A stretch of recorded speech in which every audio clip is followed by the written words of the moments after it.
mihim hina a na kalson na alam sang ta na kalson ten ding le hin kholo heng ta a naman ten dinga midang koma Seidoh lo ding Thil aum si nei midang koma Seidoh lo ding Thil Thum tu ni hin kain sei no menai akhat na khununga na Thil gon midang koma Seidoh he ezama tel loi khat chan Thil gon Seidoh lo chulung thim phat mo kai lo ham ti anagel mai the ai he chi chu ai poi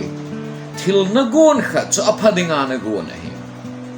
to do te dinga na Thil gon he na to pat lo lai he ai nang dinga jong Thil pachom he te til midang dinga jong Thil pachom ta ta he te ai he chi ji a chu khununga dinga Thil phata na gon chu midang koma na Seidoh a he le na to do man lo dingai na Thil gon na Seidoh sa nga cho na Thil gon chi i tile na hin to pat theya chu le na Thil gon chi i tile i ti gon le chen lo hling ding ham ti zo chu na kisa lung gem pi ding a hi na Thil gon chu midang koma na sei le a he le a thu a ki chai ding a hi chu le alang khat ke na Thil gon chu midang koma na Seidoh le a he le milung thim phalo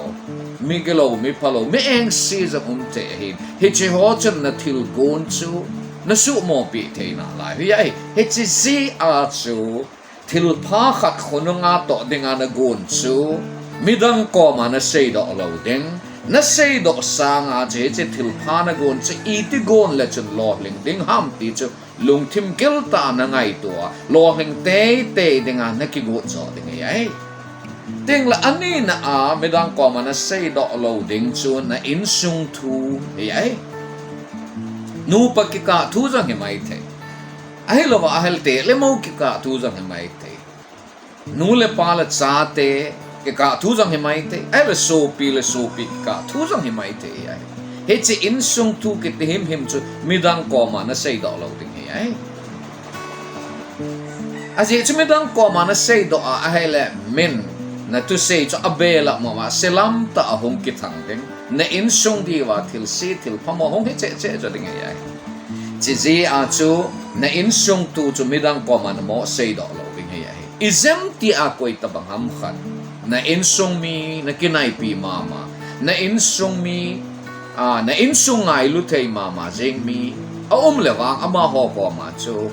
ki thopi na ngai cha le na Seidoh ding bo in chu ti lawa chu in sung thu ki te him chu na Seidoh lo ding hi chu le athum na Thil kho ta hat ka sei nom cha hele mitam ta hen he che hi he thim thei po we na Thil nei na go na Thil le la lo steng le na sum le na pai thu chu midang koma na Seidoh lo ding hi mi lo bang kha hen go izan ane yang ai lo le in sunga Thil izat anayam ai lo la sum le pai zat anayam ti chu im chep lo hela midang koma amo sei jing hi mi jing ho ga ma chu koi man sum izat na sanam ti homin ado ji lo he min het jing chu hele koi man asum san chu a sei ngai poi ti ado chi a zo agel lo ai hen ho la ai tabang chu om hi en e chen eti de ha lung thien wal kisa azi uven hitabang jong chu igel puvin sumijat na sane kasia jan na pu na to na ti ho po chin ikidong ji adi ta a chu mihimen inei igo izat eneyam ai lo wal isumi pai izat eneyam sumle pai kasia chu izat imuam hi chi ho hi midang koma Seidoh lo hi Thil pha hi ai ti hi iga sei no hi ai hi chi Seidoh lo mana chu milung thim si ki hi de lo hi ai him ema in sung bi ema chang valet in sung mi in iki koi ding thu jong hi do ma hi ti hi iga Seidoh so hi ai he chi ji a che hin kho lam jang ta mana hin kho lo leng ta man ding na ti ha le Thil Thum midang koma Seidoh lo ding iti ho na Seidoh lo ding hi avel in sei no midang koma Seidoh lo ding Thil Thum chi pe ma ti ha le khununga dinga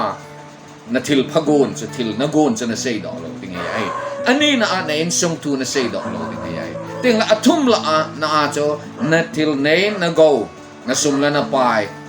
din mun tu achin achaya midang koma na Seidoh lo ding ai tu ni ni kho Midang Koma Seidoh loading Thil Thum ti to a holim na ineyo anangai ho zosi nom na mon si awa pakai patinin pateng bu tao hen